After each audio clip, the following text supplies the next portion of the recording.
Bonjour à tous, donc nous voilà pour la dernière partie promis donc du cours capteur et acquisition qui porte cette fois-ci sur les chaînes d'acquisition. Donc c'est une conclusion de ce cours, donc puisqu'on va reparler un peu de tout ce que l'on a vu depuis le début. Donc là on avait commencé par la théorie de l'échantillonnage et de la quantification. Alors, il y a plusieurs cas quand on veut faire une chaîne d'acquisition qui s'offre à nous. Tout va dépendre d'abord du capteur. Donc, si vous prenez un capteur tout seul, qui n'est pas conditionné et qui est clairement analogique, donc ce capteur, il est situé à gauche, il a un mesurant que vous souhaitez étudier, il a éventuellement des grandeurs d'influence qui vont vous embêter et qu'il faut connaître.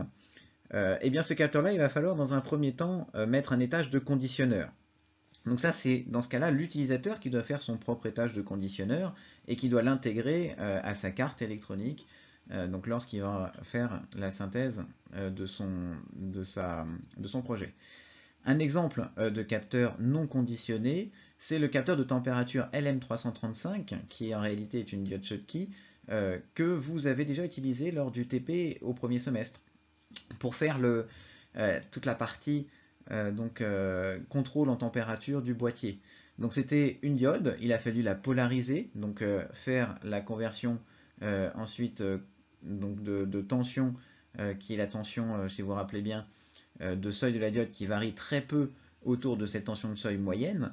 Et il faut extraire ce signal-là, donc l'extraire soit en soustrayant la valeur continue, soit en faisant du différentiel par rapport à une autre sonde, ensuite amplifier, filtrer. Bref, toute cette partie de conditionnement, vous l'aviez déjà fait sans mettre le mot derrière, on fait le conditionnement du capteur. Donc c'est une partie conditionnement du capteur qui est vraiment de l'électronique analogique et qui s'appuie sur tout ce qu'on a vu dans le chapitre précédent. À l'issue de ce conditionneur, eh bien, on peut en faire une utilisation purement analogique, c'est ce que vous aviez fait au premier semestre, mais on peut très bien imaginer aussi placer un filtre anti-repliement si on n'est pas dans le cas des mesures donc quasi statiques ou si on n'a pas besoin d'enlever le bruit supplémentaire, et ensuite envoyer le signal vers un convertisseur analogique numérique. Donc cette chaîne-là, elle est quand même assez claire maintenant qu'on a vu toutes les parties. Donc on part du capteur, on arrive au système numérique, et entre les deux, eh bien, on essaye de faire le tampon, donc par un circuit d'adaptation, le conditionneur, et puis un éventuel filtre en fonction des applications.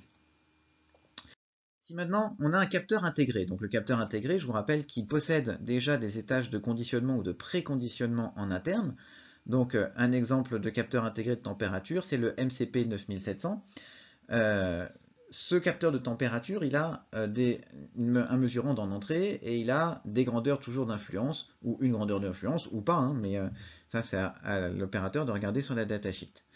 Et bien comme il est déjà intégré et qu'il a déjà un circuit de conditionnement, on peut très bien, dans certains cas, l'utiliser pour une utilisation analogique directement, sans aucun autre circuit. On peut également le connecter directement à un CAN ou le connecter à un CAN via un filtre anti-aliasing, tout va dépendre de votre application, et puis après aller au microcontrôleur.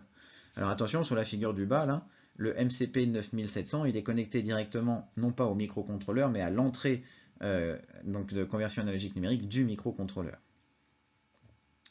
Enfin, si vous avez des CAN intégrés, mais vous en avez plusieurs, eh bien, une solution, ça peut être donc de mettre tous ces capteurs en parallèle avec éventuellement les filtres anti-repliement associés, et puis d'utiliser un CAN multiplexé qui va permettre, eh bien, à partir de plusieurs entrées analogiques, eh bien, en faisant du multiplexage temporel, par exemple, de réaliser la conversion de chacun des échantillons à tour de rôle.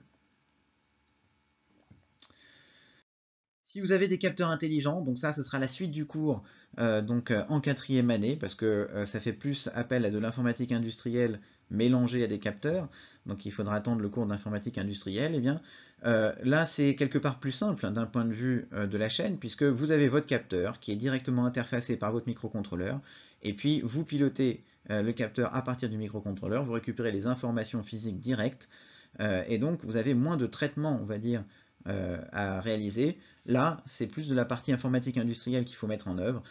Et donc du coup, vous aurez tout le loisir de découvrir quelles sont les caractéristiques de ces capteurs et finalement comment on les met en œuvre en pratique lors de TP. Bref, si on fait un petit bilan, au premier semestre, on a commencé avec un cours d'introduction à tout ce qui est semi-conducteur. Donc on avait parlé un petit peu des atomes donc on était revenu à la notion d'atome au niveau des semi-conducteurs, que vous aviez d'ailleurs également peut-être vu en physique en pré-rentrée. On a mis ensuite en œuvre donc des structures à semi-conducteurs. Ces semi-conducteurs, on les a utilisés dans des composants de l'électronique ou on les utilise dans des capteurs, donc dans des composants au sens large discrets. Et puis si on les assemble entre eux, on arrive au circuit intégré que vous connaissez. Je pense qu'on a balayé un domaine assez large de l'électronique. On n'est pas rentré non plus trop dans les détails de chacune des parties. Et ça permet de terminer le cours. Et donc maintenant, la suite de ça, bah, c'est de l'utiliser d'un point de vue des systèmes embarqués, donc plus d'un point de vue de l'utilisateur, donc de l'informatique industrielle, que vous aurez l'occasion de découvrir au fur et à mesure.